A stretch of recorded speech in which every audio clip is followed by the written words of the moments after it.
ਮੇਰੇ ਵਾਂਗੂ ਬਾਬਾ ਸਵੇਰੇ ਸਵੇਰੇ ਉੱਠ ਕੇ ਉਹਨੇ ਨਾ ਕੁੰਡੀ ਲਈ ਮੱਛੀਆਂ ਫੜਨ ਵਾਲੀ, ਲੈ ਕੇ ਗੁਡੋਏ ਗੁਡੋਏ ਕੱਢ ਕੇ ਗੁੱਥਲੀ 'ਚ ਪਾ ਕੇ ਤੇ ਨਹਿਰ 'ਤੇ ਜਾ ਕੇ ਬਹਿ ਗਿਆ।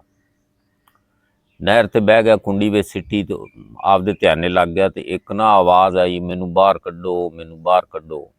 ਉਹਨੇ ਆਸੇ ਪਾਸੇ ਦੇਖਿਆ, ਦੋਨਾਂ ਪਾਸੇ ਕੋਈ ਨਾ ਕੋਈ ਬੰਦਾ, ਨਾ ਕੋਈ ਪਰਿੰਦਾ, ਨਾ ਕੋਈ ਲੈਣਾ, ਨਾ ਕੋਈ ਦੇਣਾ। ਉਹ ਬੰਦਾ ਪਰੇਸ਼ਾਨ ਹੋ ਗਿਆ। ਫਿਰ ਦੁਬਾਰਾ ਆਵਾਜ਼ ਆਈ, ਮੈਨੂੰ ਬਾਹਰ ਕੱਢੋ, ਮੈਨੂੰ ਬਾਹਰ ਕੱਢੋ। ਉਹਨੇ ਜਦੋਂ ਗੌਰ ਕੀਤਾ ਤੇ ਉਹਦੇ ਨਾਲ ਹੀ ਨਜ਼ਦੀਕ ਹੀ ਪਾਣੀ ਦੇ ਵਿੱਚ ਨਾ ਡੱਡੂ ਨੇ ਇੱਕ ਨੇ ਸਿਰ ਬਾਹਰ ਕੱਢਿਆ ਹੋਵੇ ਤੇ ਉਹ ਬੰਦੇ ਦੀ ਆਵਾਜ਼ ਦੇ ਵਿੱਚ ਬੋਲਣ ਡਿਆ ਹੋਵੇ, ਮੈਨੂੰ ਬਾਹਰ ਕੱਢੋ, ਮੈਨੂੰ ਬਾਹਰ ਕੱਢੋ।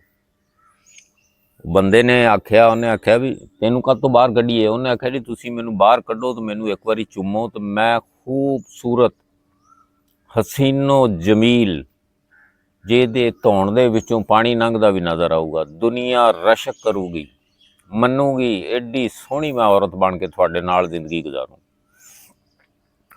ਬਾਬੇ ਨੇ ਉਹ ਮੈਂਡਕ ਬਾਹਰ ਕੱਢ ਲਿਆ, ਚੁੱਪ ਕਰਕੇ ਵੇਖਦਾ ਰਿਹਾ ਉਹਨੂੰ।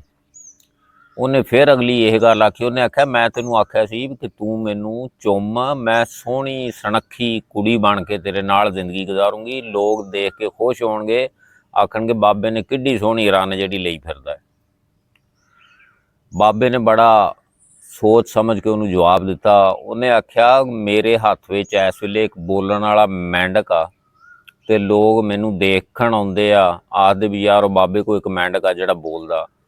ਉਹਨੇ ਆਖਿਆ ਮੈਂ ਇਹਨੂੰ ਚੁੰਮ ਕੇ ਮੁੜ ਕੇ ਜੋ ਮੈਂ ਸਾਰੀ ਉਮਰ ਦਿਮਾਗ ਚੱਟਣ ਵਾਲੀ ਜਨਾਨੀ ਪੱਲੇ ਪਾ ਬਵਾਂ, ਇਹਦੇ ਨਾਲੋਂ ਬਿਹਤਰ ਇਹ ਆ ਕਿ ਬੋਲਣ ਵਾਲਾ ਮੈਂਡਕ ਹੀ ਚੰਗਾ।